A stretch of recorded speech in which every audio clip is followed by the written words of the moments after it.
Volume 03, Capítulo 20, Capítulo 84, Demônios e um Pai Carinhoso. Fui para casa e contei tudo às minhas amigas. Em nossa sala de estar quente e feliz, todos se reuniram com olhares sérios em seus rostos. Qual é o nome da vila? Celeste perguntou. De acordo com o mapa, é Índole. Alice gritou. O que foi, Alice? Essa é minha vila. Você tem certeza de que é Índole? Sim. Esta aqui, certo? Um pouco hesitante, mostrei a Alice o mapa que Clint tinha me dado. Ela o pegou e respondeu imediatamente. Sim. É essa mesma, Índole. Não acredito que está tão ruim agora. E isso é horrível. Emily murmurou, horrorizada. Riota. Eu também vou. Leve-me com você. Ok, vamos lá. Eu gostaria de levar mais uma pessoa, no entanto. Por que precisamos de só mais um? Celeste perguntou, confusa. Não teríamos mais chances de sucesso se todos fossem? Bem, Clint diz que é uma masmorra desonesta que muda seu layout toda vez que alguém entra. Mesmo se formos em grupo, não podemos enviar todos de uma vez, afinal, a mudança de layout pode colocar as pessoas lá dentro em perigo. Entendo. É por isso que você só quer mais um? Enquanto eu pensava no que fazer, uma pessoa inesperada levantou a mão. Esta coelha vai. Era Eve, com a roupa sexy de coelhinha e orelhas de coelha naturais. Fiquei surpreso que ela se voluntariaria para algo que não tinha nada a ver com cenouras. Tem certeza? Ela assentiu, parecendo silenciosa, mas firme em sua decisão. Assim, foi decidido que Eve, Alice e eu viajaríamos para Índole juntos. Índole era uma vila simples aninhada entre a base de uma montanha e um rio. Comparado a Ciclo, os prédios eram simples. Era o mais rural do rural. No entanto, não era uma comunidade agrícola, não havia gado e não havia implementos agrícolas. Você tinha que se perguntar como eles ganhavam a vida aqui. Agora não era hora de pensar sobre isso, no entanto. Quando chegamos à aldeia, ouvimos uma comoção. Está acontecendo alguma coisa? Perguntei. Eu consigo ouvi-los daqui. Alice exclamou enquanto corria na nossa frente. Eve e eu corremos para alcançá-la. Depois de passarmos por algumas casas, vimos a entrada da masmorra em uma área aberta. Normalmente, essas entradas seriam nos arredores da cidade, mas isso era bem no meio da vila. Havia uma ausência anormal de quaisquer estruturas por perto. Até mesmo as aldeias mais simples tinham vestígios de pessoas vivendo e viajando por elas, mas não havia tais sinais aqui. Era como se alguém tivesse passado uma borracha gigante na área ao redor da entrada. Anormal, de fato. Os aldeões se reuniram ali, clamando enquanto observavam a entrada da masmorra. Alice correu até eles e perguntou a um aldeão. Pessoal, o que está acontecendo? Alice, oi. Quando você voltou? Ouvi dizer que uma masmorra engoliu a vila, então voltei. Aconteceu mais alguma coisa? Sim. Uma das pessoas presas na masmorra saiu para buscar ajuda, respondeu o aldeão. Notei um aldeão com roupas esfarrapadas ao longe. Ele estava sendo tratado enquanto explicava a situação dentro da masmorra para os outros aldeões. Ah! Então ele conseguiu sair, Alice murmurou. Sim, mas Rick, a pessoa que tentou escapar com ele, acabou se separando no caminho. Se separou? Aconteceu bem na frente da entrada. Então Rick ainda está lá dentro? Ela perguntou. O homem assentiu. Alice ficou sem palavras. E eu tive um mau pressentimento sobre isso. Enquanto isso, os moradores começaram a gritar. Alguém está saindo. É o Rick. Aquele ali é o Rick. Ele desmaiou lá dentro. Olhei para a entrada da masmorra. Um jovem estava lá dentro. Ele estava em pior estado do que o cara que escapou primeiro. Ele estendeu as mãos trêmulas. Embora estivesse ferido, ele estava vivo. Rick, um homem idoso, chamou. Ele parecia ser o pai de Rick. Ele correu desesperadamente em direção a ele. Essa era a reação natural de um pai ao ver que seu filho havia sobrevivido ao perigo, mas... Espere! Alguém o pare! Eu gritei. Os aldeões ficaram atordoados por um momento, mas todos correram ao mesmo tempo para detê-lo. Infelizmente, a hesitação daquele momento foi tudo o que foi preciso. O homem entrou na masmorra e desapareceu. Tarde demais. Suspirei.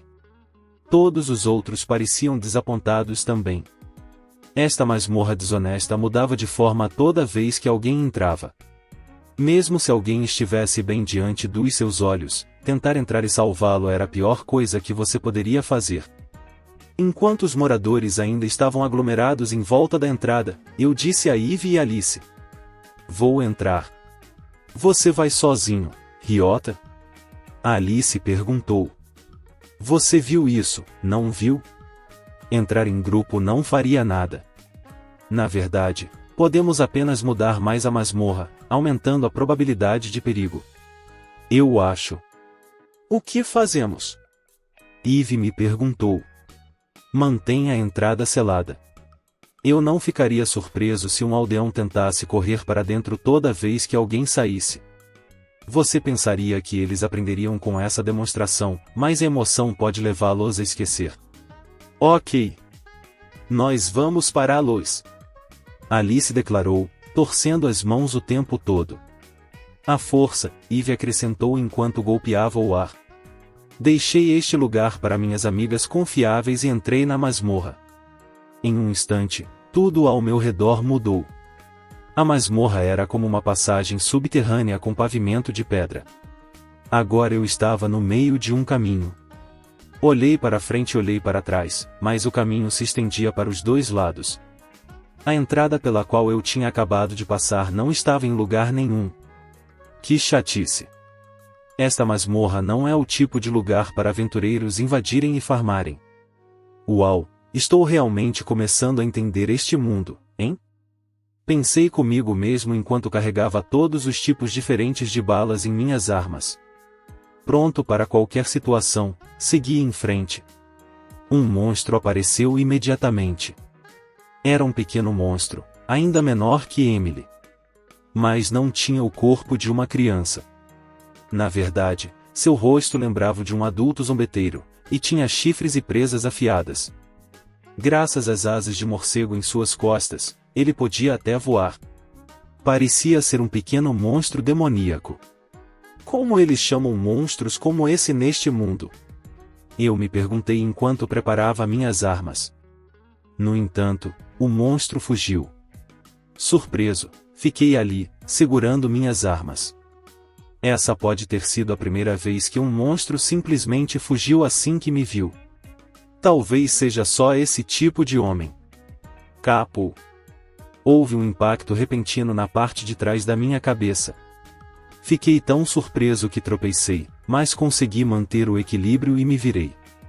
O mesmo monstro estava lá. Ele deve ter se esgueirado ao meu redor e atacado por trás. Agora que sua falsa retirada tinha funcionado a seu favor, ele zombou ainda mais do que antes. Então, ele fugiu novamente. Você não vai escapar dessa vez. Com minha velocidade de rank S, circulei em volta dele. Havia um olhar chocado no rosto do monstro quando puxei o gatilho. O contra-ataque perfurou uma asa. Com uma das asas rasgada, ele não estava mais firme no ar. Hora de finalizar. Gnagaa, gritou um homem. Era uma voz familiar, pertencia ao homem idoso que tinha corrido para salvar seu filho. Abandonei o monstro e corri em direção à fonte do grito. Depois de correr pela passagem por um tempo, cheguei a uma área mais aberta. O homem e seu filho estavam lá, ao lado de alguns monstros. Seu filho havia caído no chão. Sua respiração era fraca. Um monstro semelhante a um demônio tinha suas garras contra seu pescoço. Havia outro que torturava o pai, que não conseguia fazer nada enquanto seu filho era mantido refém. Gra. O pai não conseguiu desafiá-los.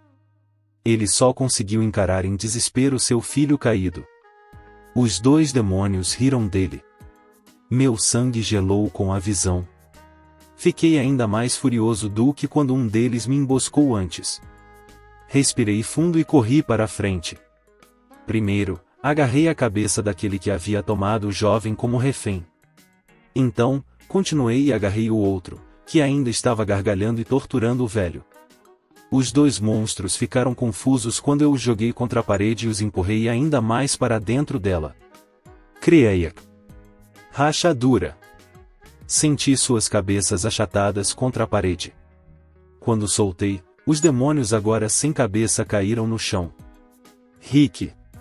O pai não tinha mais resistência para ficar de pé, então ele apenas rastejou em direção ao filho. O filho também estava ferido, mas, honestamente, o pai dele parecia pior para mim.